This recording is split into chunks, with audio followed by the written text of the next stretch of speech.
You are now entering Armbar Audio. What is going on, people? Welcome to another episode of Armbar Audio. It's a special late night live stream episode of Armbar Audio. I'm your boy, John Kearns, aka Jake is the Wiz, for those of you that follow me on my regular Twitter and also know a little bit about my gaming stuff that I do. I don't expect anybody to, but you know, I try to promote it when I can. Anyway, I'm joined as always by my partner, Brody King. Sorry, just kidding. It's actually Tim Farley. Yeah, I figured today was a day to bust this old bad boy out for the show because we just witnessed history, John, didn't we? We sure did. MDK all fucking day. Audio's MDK perfect, equals though. GCW. All right, I'm bringing up the What? chat to see if anybody's talking to us. Nerdy Mark says, "Oh shit, someone broke into Tim's house." Nope, it's just Tim. Nope, it's just Tim. He's part of the MDK gang. Well, you know what they say about MDK. It's all fucking Oh day. yeah. All right, so we just got done watching the Wrld on GCW from the legendary venue, the Hammerstein Ballroom at the Manhattan Center in New York City. It was Tim the whole time. So we got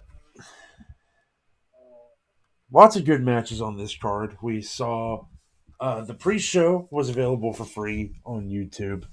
The pre-show fucking Pre-show did fucking roll. It featured a battle royal. Tim, run down some of the names that we saw in the battle royal. Well, we saw Indie Wrestling Hall of Famers Lufisto and Ruckus. Yeah, take that part. Indie Wrestling Hall of Fame show is worth a check out as well. It was pretty good. Absolutely. Lots of stuff that I didn't know about. Lots of stuff. I didn't see Jerry Lynn's part yet. But okay. Jerry Lynn's anyway, we had Dark Sheik, Radrick, Cool Radrick. Hell yeah. Charles Mason of JCW, Thunder Rosa. Yeah, the big surprise at the end, Thunder Rosa. Arrow, which I was really excited cool. for. Big Toka, fucking Juicy Finale. KTB was back. Yeah, KTB was back. That was very cool. I was saying for the longest time, where's John, KTB? Like, where they got Shane Mercer. Where's KTB? Yeah. Right. There was Yokai, yeah. Janai, and Yo-Yo. Marcus Mathers was there, and since Yo-Yo and Janai were there, and Marcus was there, I was expecting Billy Starks, but she wasn't involved.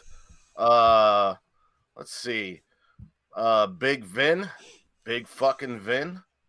He wrestles a lot in Violence and Suffering and JCW as well. And I found out today that he is 911's son, which makes a lot of fucking sense. I mean, there was a shit ton of people, dude. Like, basically everybody they didn't have in the other matches, Then, of course, after the Battle Royal, which was won by Big Vin, which was a welcome. Yeah, it came down which to was four, a welcome. And I loved the booking of the final four. Yeah. You had Lufisto and Thunder Rosa, which I was like, I want them to wrestle anyway. Like, I want that to happen. Charles Mason and Big Vin. And, Big Finn has the legacy. Mason's the up-and-coming heel. He really reminds me of a more sadistic MJF. I really liked that those four wrestlers were in there at the end. Yeah. And yeah, I would absolutely love to see Lufisto have some more involvement with GCW, if at all possible. I'm sure it will happen. After the Battle Royal, we had the Scramble Match. Can't have a GCW show without a Scramble Match. Hammerstein, no different. The Scramble Match pitted one Ninja Fuck Mac against one the Sauce God Alex Zane against one, help me out, Tim, it was a long show.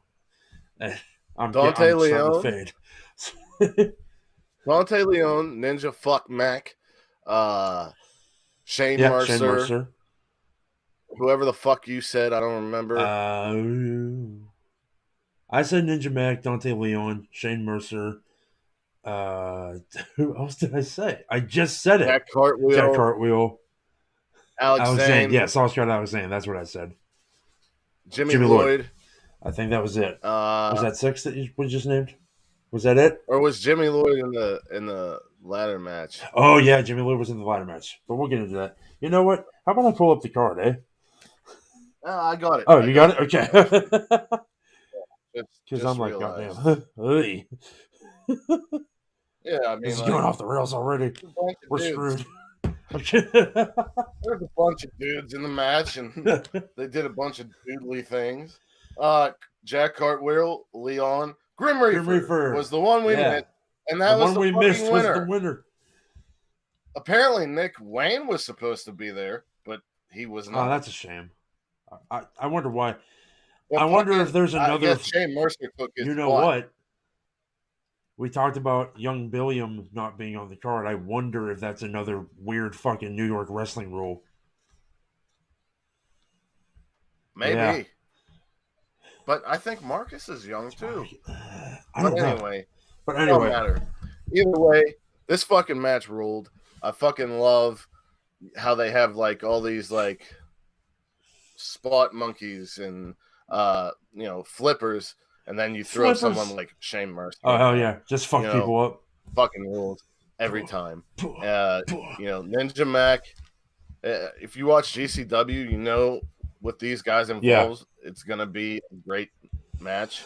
Alex Zane was wearing, personally, my favorite color combination, light blue and red. Alex Zane showed up dripped out. I saw your tweet about him. He showed up, what'd you say? Draped up and dripped out?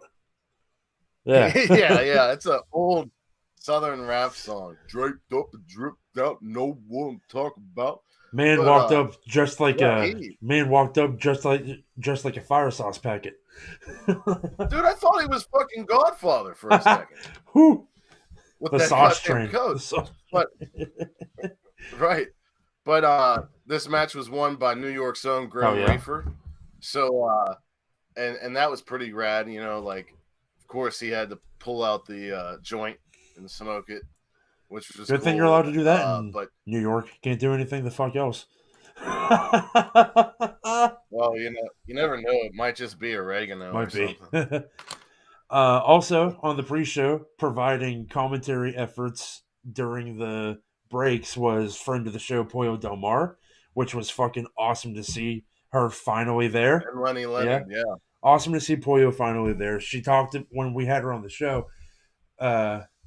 Him, because it was not Pollo, it was the alter ego. But yeah, he talked about wanting to be involved with GCW, so it's awesome to finally see them get that chance. Yeah. And then they introed everybody for the ladder match before going to the main show, and we had for the grab the brass ring ladder match. You had Jimmy Lloyd, Jordan Oliver, PCO, fucking. Oh, I hate myself. You had it a second ago.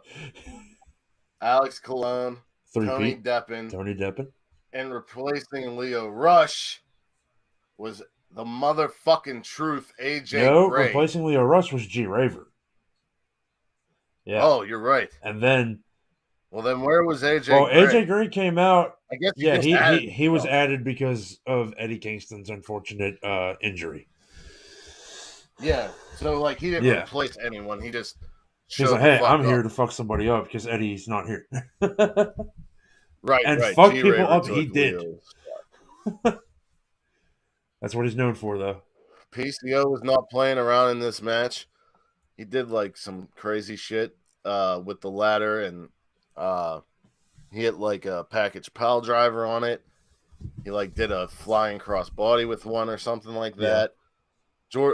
Everybody in this match and the Scramble match just really threw it all out Yeah. there. I mean, like the beginning of this show, from the beginning of the pre-show to all the way through the lucha match that happened after this, like it was just balls to the wall.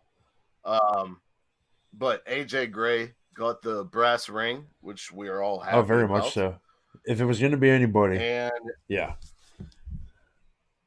So those first three matches, you had the legacy guy, kind of Big Ben. You had the legacy guy, Grim Reaper, and then you have the legacy guy, AJ Gray, win. So it seemed to me like, oh, okay, GCW is going to be putting over their homegrown and like, however you want to call it, talent. The next match was Team Gringo Loco against Team Bandito, and that shit was fucking bananas. Some of the greatest spots I've ever seen, to be perfectly honest. ASF, Aries, Laredo Kid, Demonic Flamita, Gringo Loco, Bandito, they all went nuts. And like that, I saw your tweet about this is the most dangerous chicken fight I ever saw. And it's funny because I was messaging Sid at the time and I said, very dangerous game of chicken with the triple stack fight. Wild. And Aries like jumped up onto the top, did like a backflip kick to Flamita's face, and then flipped off. That was onto people, which was insane.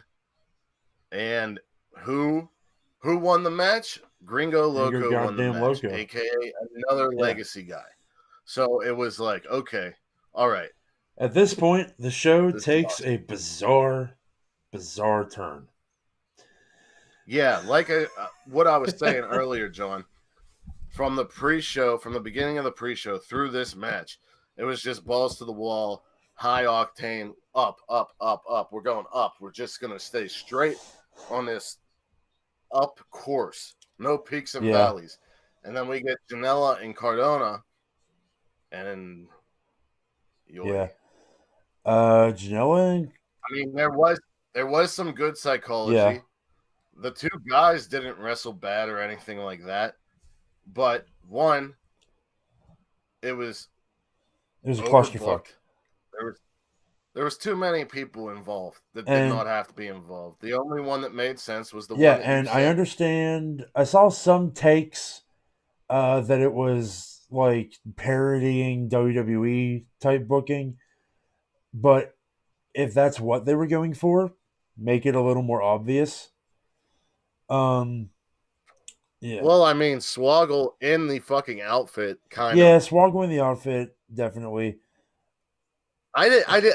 Even though we love Sam Stackhouse. Yeah, I don't know why Sam was there. Why he was there, but I love Sam Stackhouse. Marco Stunt made sense. Marco Stunt made sense because he's involved with Joe Janela. They're on a team.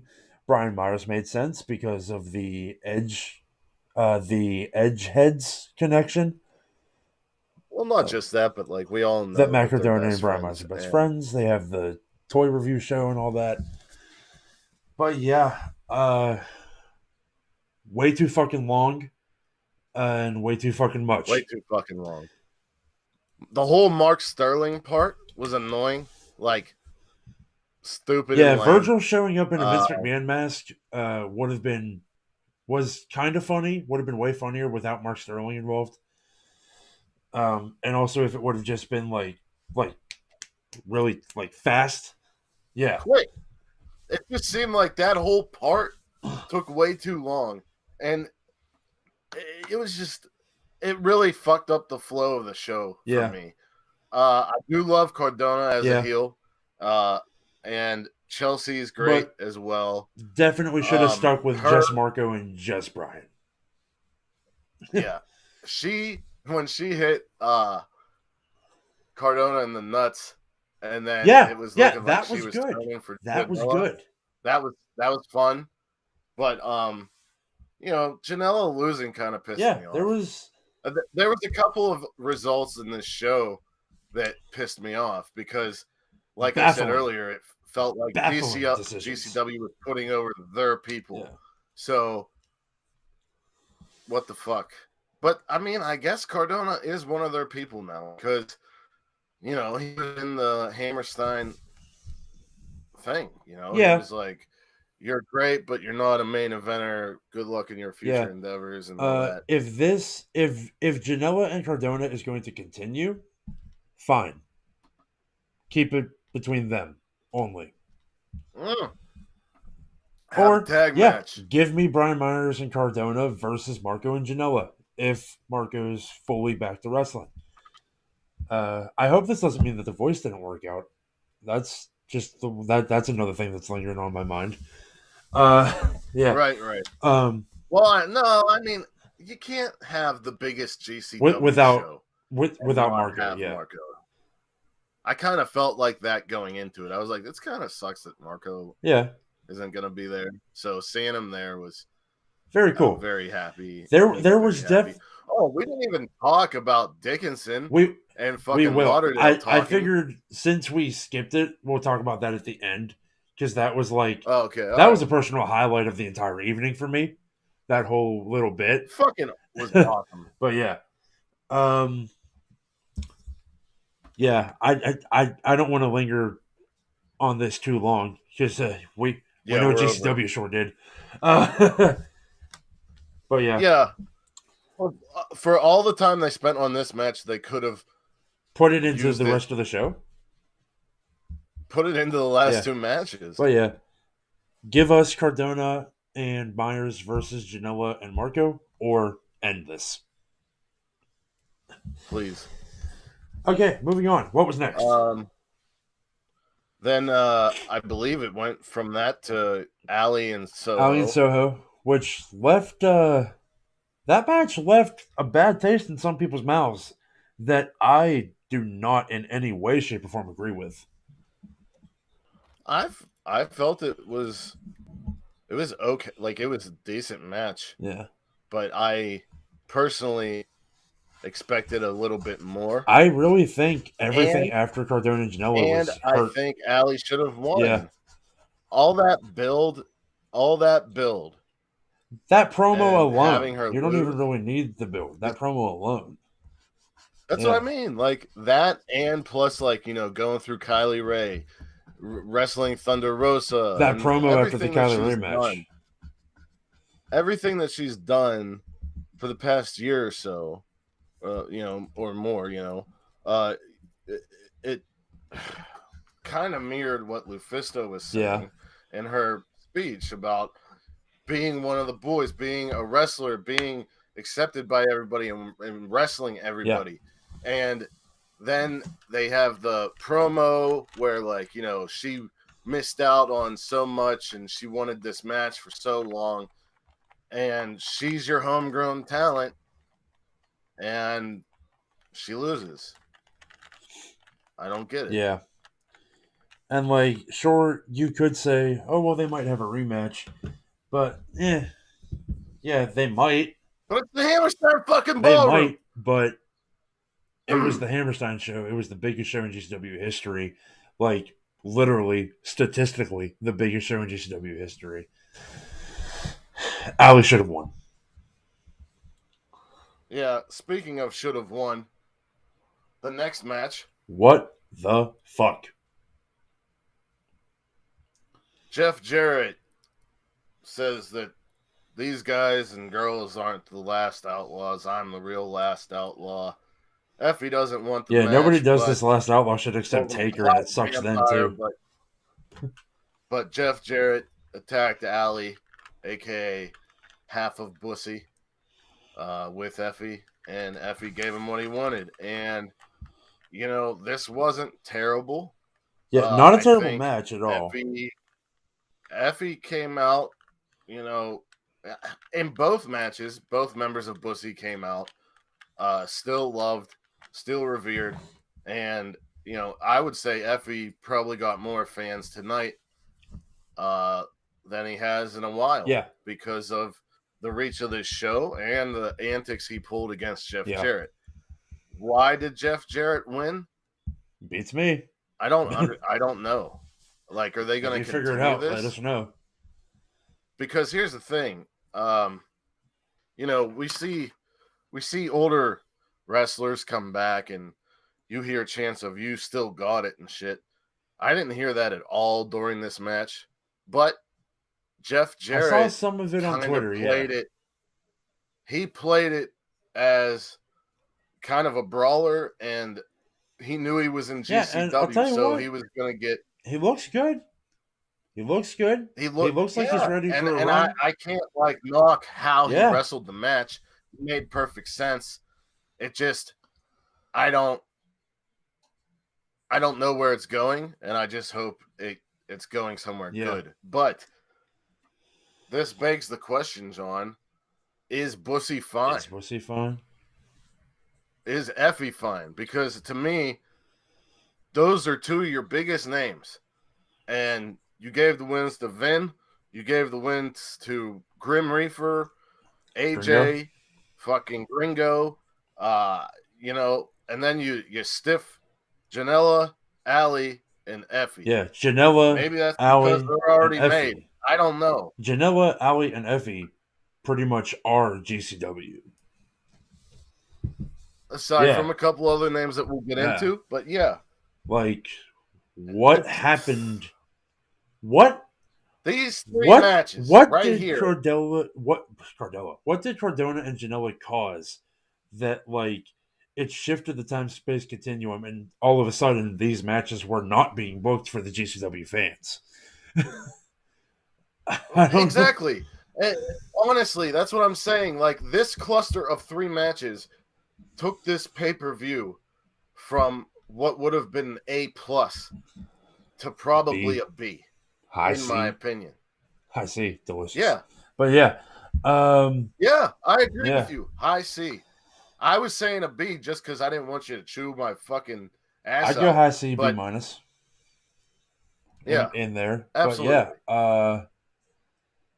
Then we got back on But I'll track. tell you what, like, those three matches kind of made people that love GCW and were telling everybody, hey, you got to watch the show. It's their biggest show. You got to, if you haven't seen it. Oh, shit. If you haven't seen it. We are jumping around. I don't give a shit either. But, like, hold on, wait. Let me fucking... say this.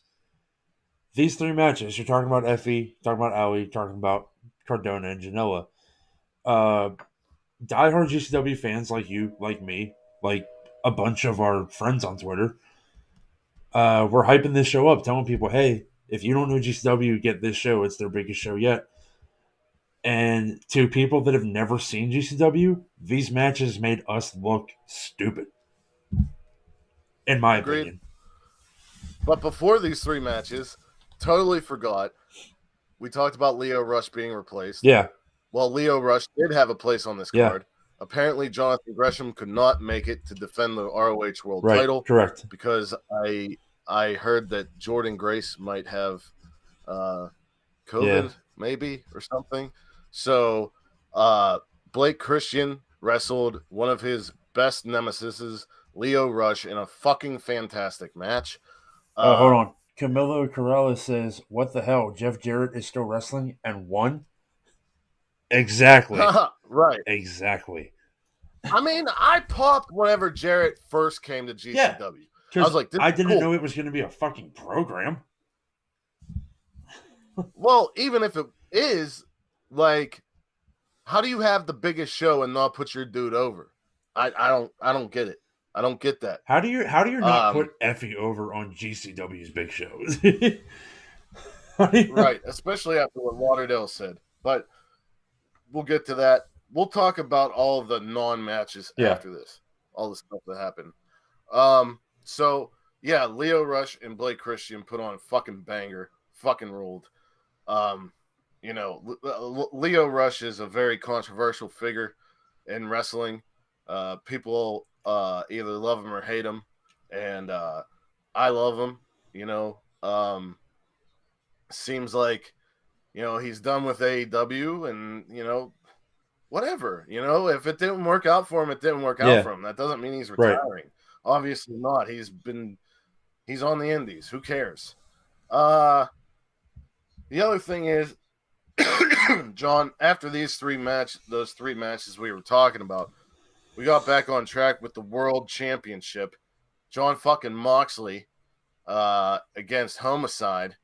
And this match was better than I expected because the last few times I saw Homicide, I didn't think he still could produce a decent match that much on his own.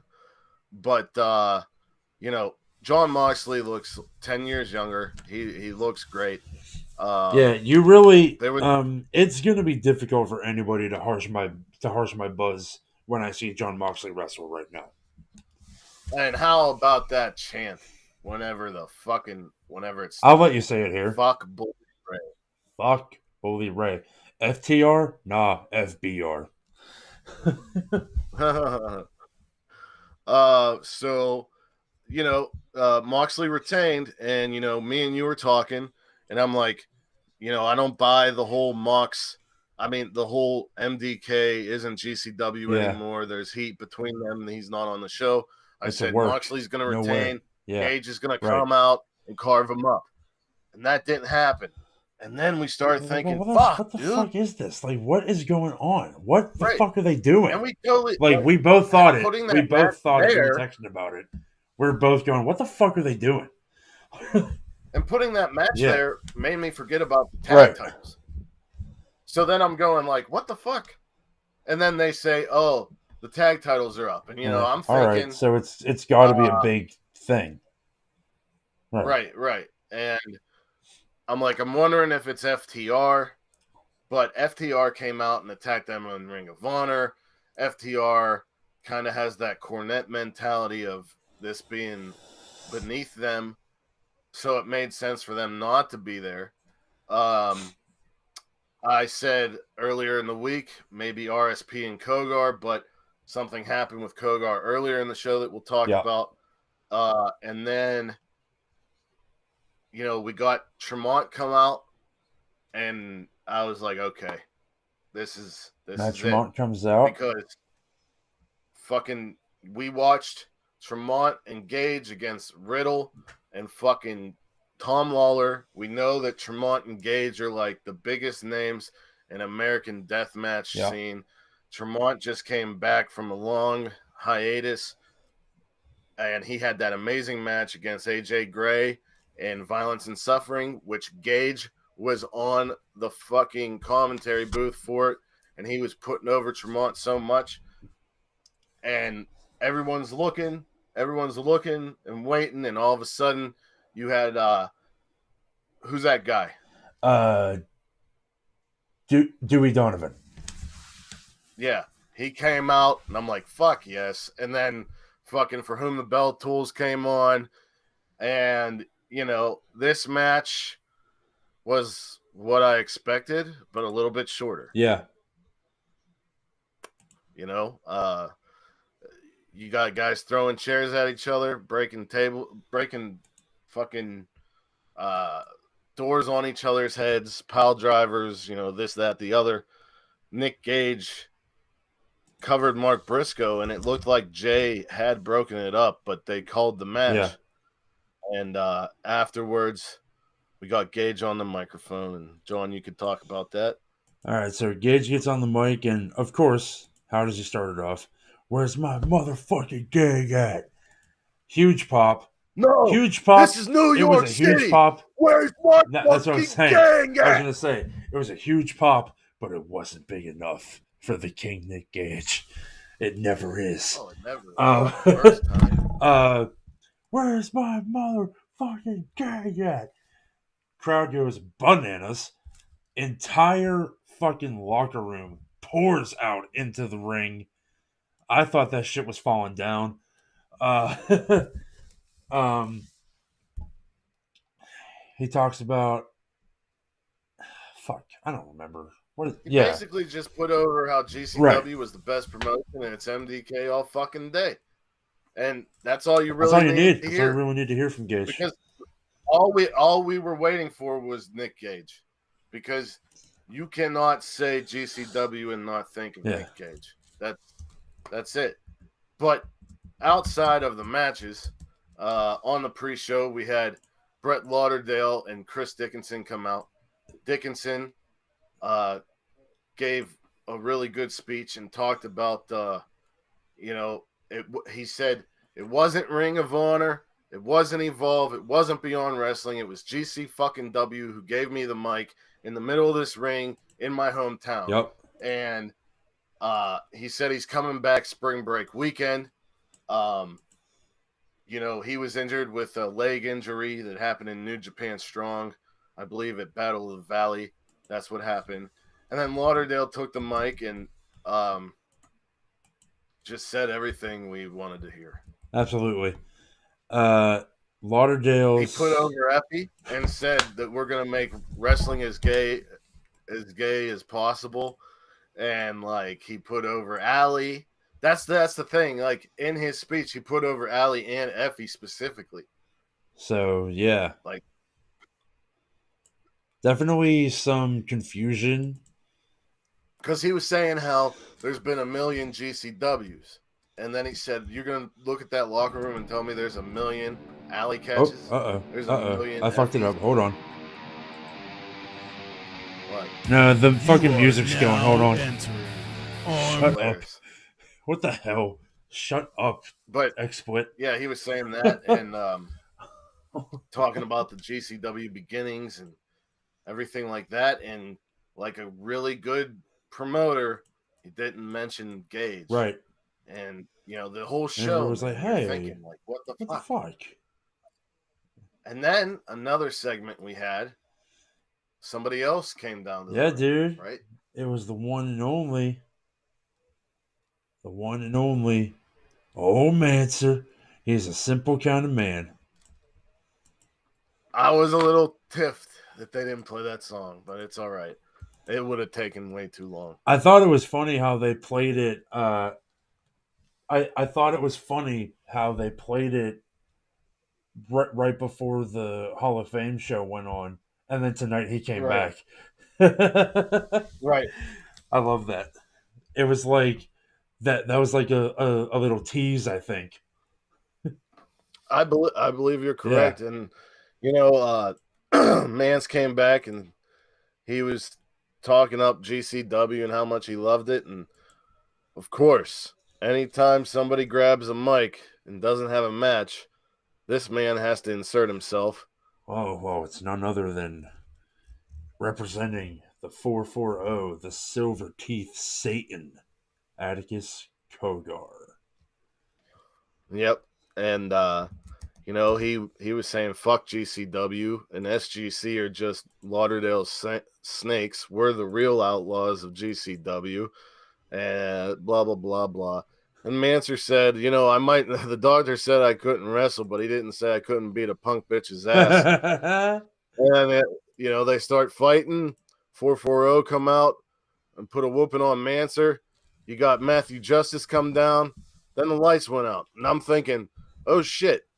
Like, is this going to be RSP and he's going to put Cogar in his place? Yeah. Which would have been awesome. But no, it was from the, if you watched Most Notorious. Yeah, we had Gregory Irons. Started some shit with someone he did not want to. Cogar started shit with somebody he shouldn't have. It was Sabu. Accompanied by Bill Alfonso, which was funny because at Most Notorious, Greg Irons did the whistle thing and made people think it was Bill Alfonso, but it was fucking him. Yeah. And then Alfonso hit him with a chair and then DDT'd his ass. But so we got that feel-good moment, and from what it looked like, you know, if Dickinson's coming back around spring break, Manser may be earlier or around the same time because, you know, he moved around, he took bumps. The fuck? But all in all, you know, I think that, you know, you have people maybe tuning into GCW for the first time, right? And seeing Ruby and Jeff Jarrett win may sway more viewers, but those three matches, like we said, took away from this pay-per-view for different reasons. Yeah, and it's really unfortunate because we both do. We love GCW. We're GCW till we fucking die. I mean, fuck, how many other shows have we sponsored? And we're not going to stop because of this. That'd be stupid. You can't let this sully a whole fucking love that you have for this thing. And we can provide criticism because we're consumers just like anyone else. And Yeah. because we love this so much, we can be like, maybe that wasn't the best thing they could have done. It doesn't mean that it was shit. Like, it doesn't, Right. like, this was Like still said, a legendary night. It went from an A+ to a B-. Yeah. It could have been, the high mark of 2022, but luckily it's only January. Yeah. So, John, I do have some questions for All right, you. let's go. I'm all about it. I'm about it. Do you think that GCW, as they make homecoming weekend an annual thing, spring break an annual thing, the show during Mania weekend an annual thing, the Collective an annual thing? Do you think that GCW will make the Hammerstein show an annual thing? That would make me very happy. I hope they do. I hope they're able to. Me too. Yeah, that'd be because this was legendary. This was the biggest independent show in history, if you're not counting All In. And looking at where AEW is now, I don't know if I am counting All In anymore. I don't know. Well, All In wasn't. Yeah, it was. Yeah, I know. Yeah, definitely more to love than to not love. I'll say that. I agree. Yeah, and I like the whole idea of the Hall of Fame. They really paid. That needs to be an annual thing. Who really fucking deserved it. Yeah, that needs to be annual. The presenters were fantastic as well. My other questions are, where do you think the stories are going? Huh. That's interesting. Well, we're definitely getting SGC versus some formation of 440 at spring break. I really hope RSP comes back someday and puts Kogar in his place. Because Kogar's out here picking battles that I don't think 440 needs to be picking.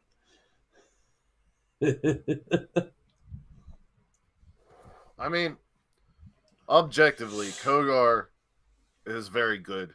Yeah. And it was kind of a shame that he didn't have a match, but they did. We all thought that they were going to have Oliver and Kogar happen in Hammerstein. Yeah. And then they blew their load early and changed it up. And that match should have happened in Hammerstein. Those two guys, yeah, it should have, but are the young